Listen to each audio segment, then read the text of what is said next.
Velkommen til din Heal What Hurts meditation.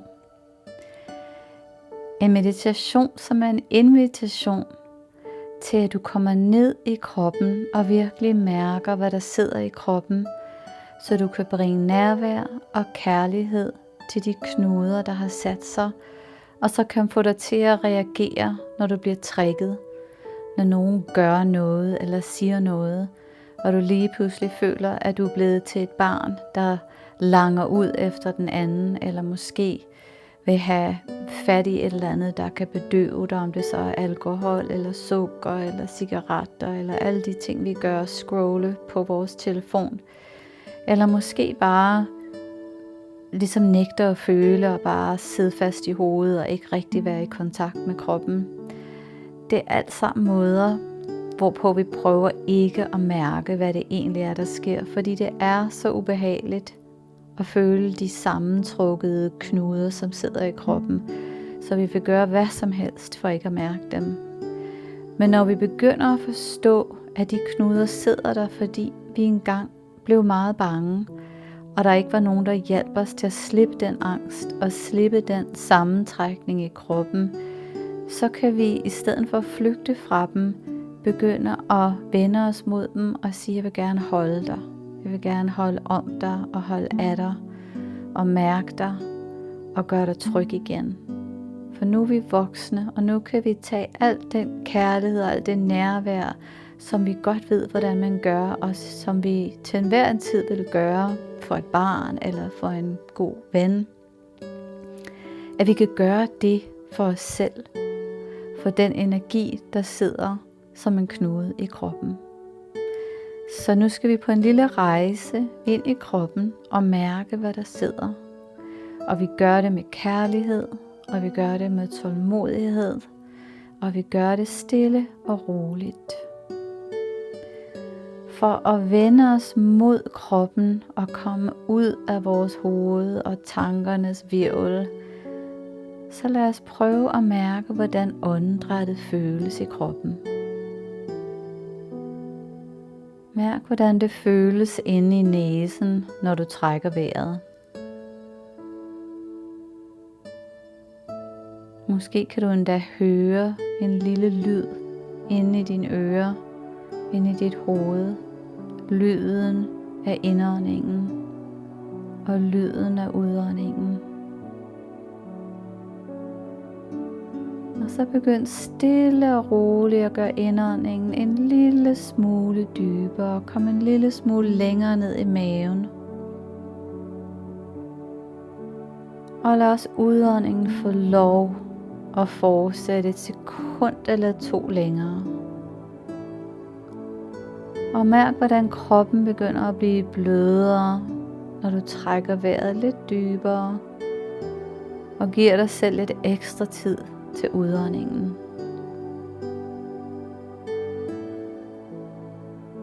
Føl temperaturen på luften, du trækker ind gennem næsen. Og mærk, hvordan luften allerede er lidt varmere, når du udånder. Læg mærke til, hvordan brystet udvider sig, når du trækker vejret ind. Og hvordan brystet slapper af, når du udånder. Og så du begynder at trække vejret en lille smule dybere, så kan du måske også mærke, hvordan maven udvider sig på indåndingen. Og bliver blød og afslappet på udåndingen.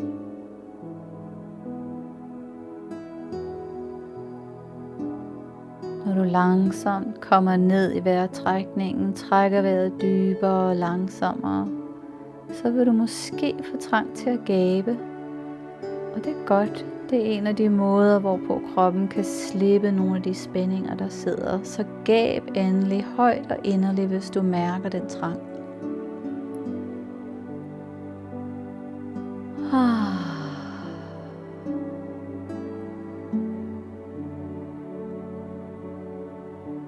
Prøv langsomt at bringe mere og mere af din opmærksomhed til åndedrættet. Følelsen af åndedrættet inde i næsen lyden af åndedrættet i det indre øre.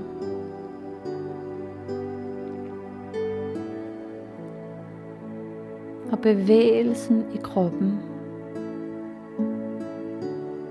Mærk efter, hvor i kroppen du kan mærke åndedrættet. Udvidelsen og afslapningen. Indåndingen og udåndingen. Hvis du stadig kan mærke, at tankerne ligesom gerne vil ind og tage fat, så prøv at bruge et lille mantra. Et lille værktøj til sindet. Giv sindet noget at lave. Og sig i takt med vejrtrækningen inde i dig selv på indåndingen, jeg er. Og på udåndingen, lige her.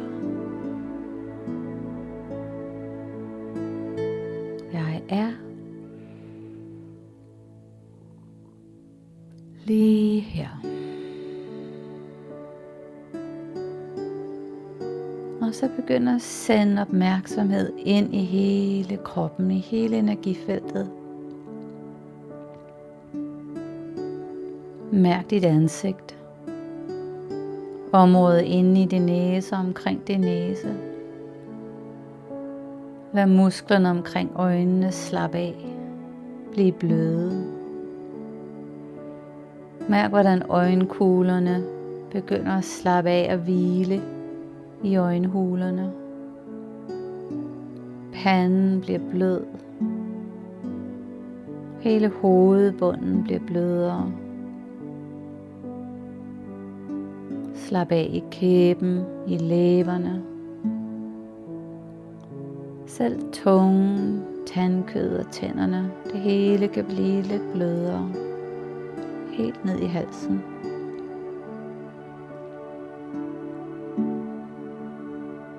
Lad huden blive blød og afslappet.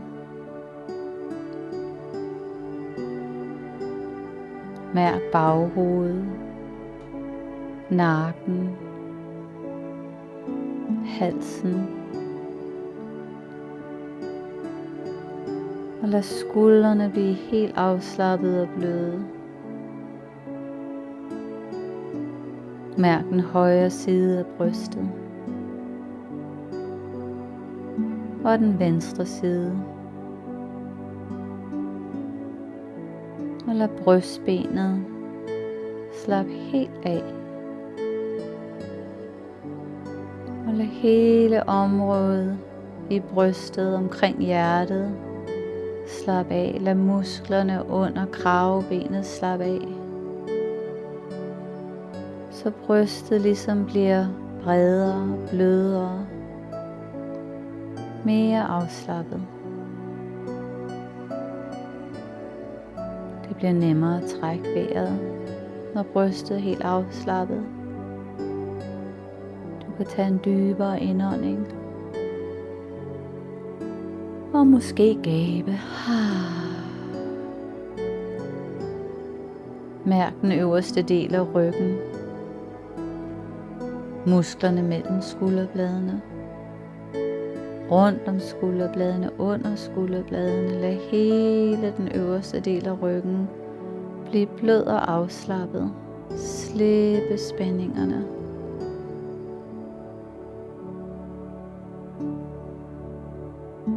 Og mærk solarplexus, maven. Slap helt af omkring navlen og nede i den nederste del af fordøjelsen. Slap af midt på ryggen og helt ned i lænden. Og lad dit bækken blive afslappet. Helt ned i ballerne, i hofterne. Lad lårene blive bløde. Forsiden, bagsiden. Inderlårene, yderlårene, helt ned i knæene. Knæskallerne. Dybt inde i knæleddet. Og ned gennem skinnebenene lægmusklerne og anklerne. Bløde fødder. Mærk hælene, toppen af fødderne. Og mærk alle 10 tæer, store tæerne. Nummer 2 og 3 og 4 og lille tæerne. Og mærk skuldrene slappe endnu mere af ned gennem overarmene, albueledene, underarmene, håndledene. Mærk energien i håndfladerne. Mærk tommeltotterne, pegefingrene, lange mænd, ringfingrene og lillefingrene. Lad hænderne slappe helt af. Håndfladerne, håndryggen og alle 10 fingre, fingerneglene og fingerspidserne. Og prøv nu at mærke hele kroppens energifelt på én gang. Og åndedrættet.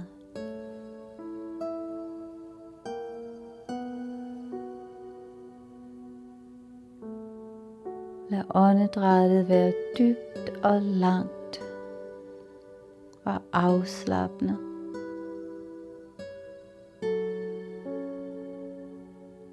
Vær til stede i hele kroppen på én gang.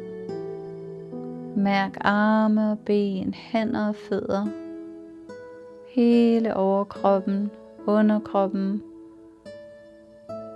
hals og nakke og skuldre. Hele hovedet og ansigtet. Helt til stede i hele kroppens energifelt på én gang.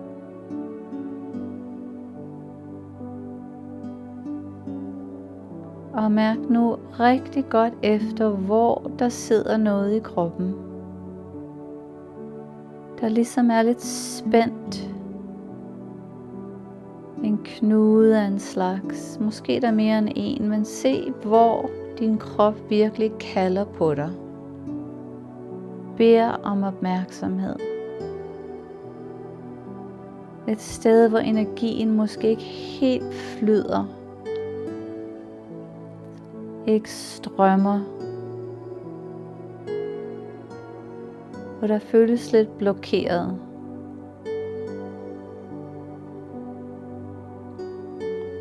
Og langsomt nærm dig det område, som om du ligesom zoomer ind. For at kigge nærmere på det. For at være med det. Og sig til dig selv indeni, jeg mærker det her.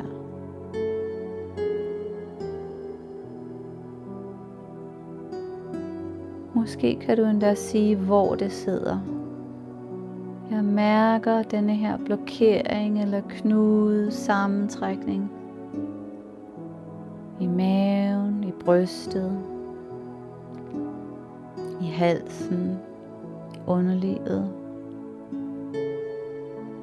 Hvor sidder det henne i din krop? Er der noget, der ikke helt kan slappe af? Jeg mærker dig. Jeg kan godt mærke det her. Og jeg vil gerne være hos dig. Jeg vil gerne være med dig. Jeg er lige her.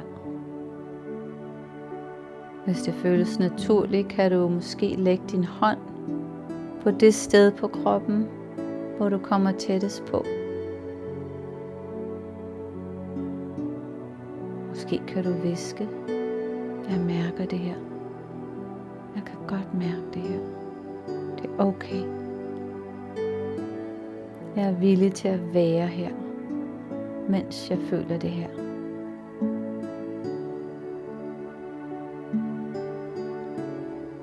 Send knuden lys og kærlighed, måske gennem din håndflade, måske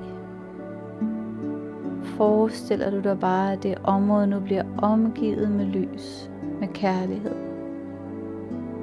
opmærksomhed, nærvær.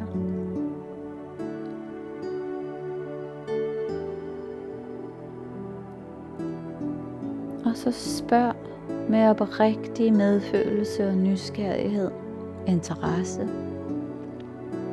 Hvad sker der her? Hvordan har du det? Er der noget, du er bange for, ked af? Er der noget, der gør dig vred?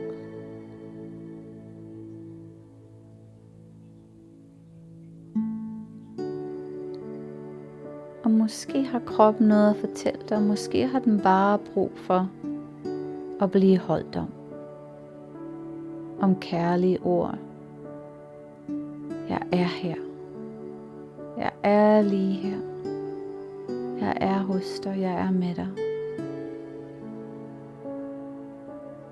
Jeg går ingen vegne. Jeg vil være lige her hos dig. Og hvis der er noget, du vil fortælle mig, så vil jeg lytte. Og hvis du bare har brug for at blive holdt om, så vil jeg holde om dig. Forestil dig, at området bliver endnu mere lyst, som en dejlig sommerdag fuld af sol, som solen glimter på vandet, eller måske glimter på nyfalden sne. Klart, rent, lysende lys, varmt og kærligt, helende og godt. Jeg er lige her. Jeg ved godt, det gør ondt.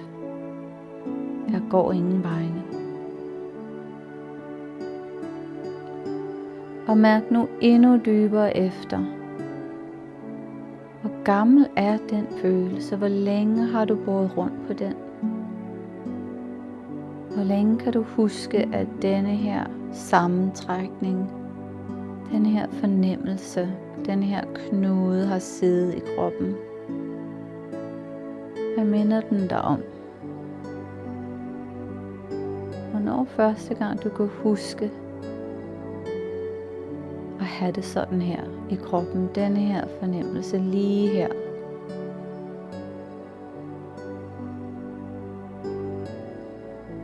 Måske er der nogle billeder, der bliver frigivet, viser sig nogle minder, nogle lugte, nogle lyde.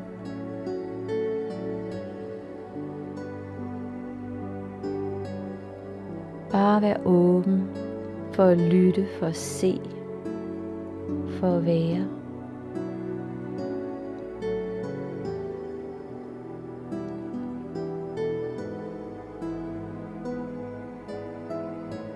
Vi prøver ikke at analysere, hvad der kommer lige nu. Vi prøver bare at åbne kanalen for at se, hvad det er for nogle billeder, der bor her. Minder, tanker måske.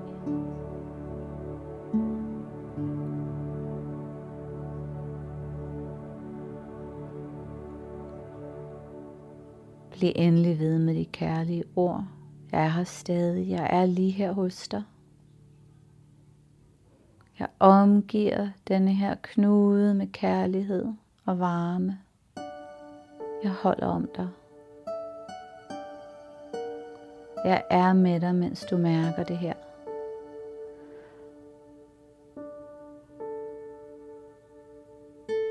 Lad nærværet intensiveres, blive lysere, varmere. Og lad nu kroppen, det her sted i kroppen, der føles lidt hårdt og sammentrukket, sige, jeg åbner mig for lyset og kærligheden. Jeg tillader, at lyset og kærligheden kommer ind, trænger ind.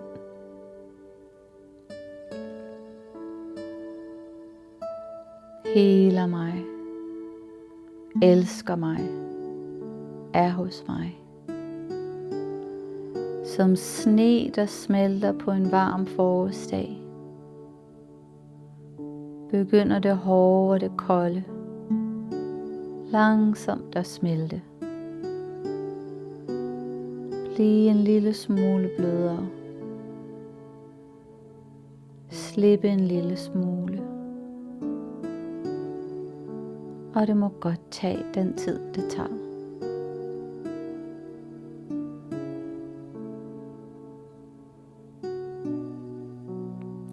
Og kommuniker nu til det her sted i kroppen.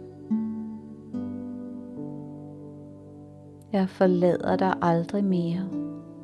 Fra nu af lover jeg at være hos dig lige så meget, du har brug for det.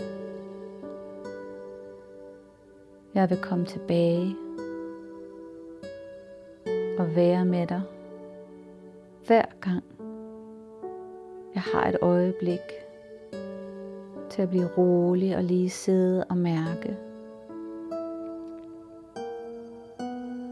Og jeg efterlader en hel masse lys og kærlighed her. Så selv mens jeg fokuserer på nogle andre ting i mit liv, så er den her kærlighed her i kroppen.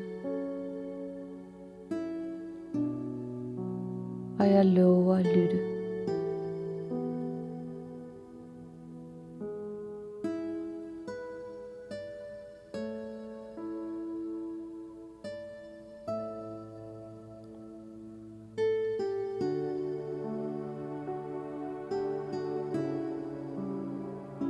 Begynd nu at lade opmærksomheden igen sprede sig i hele kroppen. Mærk igen både arme og ben og hænder og fødder. Fingre og tær. Hele overkroppen og underkroppen. Hals.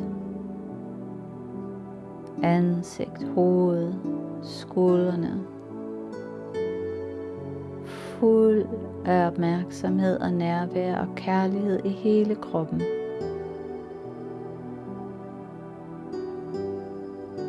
Og det er okay, at der stadig sidder lidt i kroppen. For hver gang vi går ind og mærker og elsker og er med det, som sidder og spænder og trækker sig sammen. For hver gang bliver det en lille smule blødere. Overgiver sig en lille smule mere til varme, gode arme og kærlige ord. Det er okay, at det vil tage lidt tid for denne her del af vores energi at føle sig tryg igen. Denne her knude har måske følt sig utryg i rigtig lang tid. Måske år. Måske årtier. Men nu ved vi, hvad vi kan gøre. Nu ved vi, at kærligheden heler. Nærværet heler. Og lad os love os selv. Lad os love vores krop at være lige her med kærlighed, nærvær og gode ord.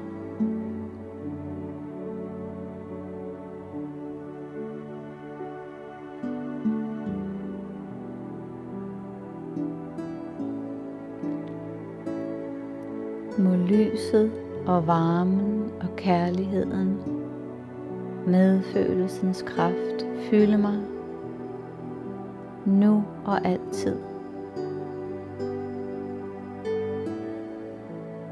Og må det lys og den kærlighed også strømme fra mig til mine medmennesker.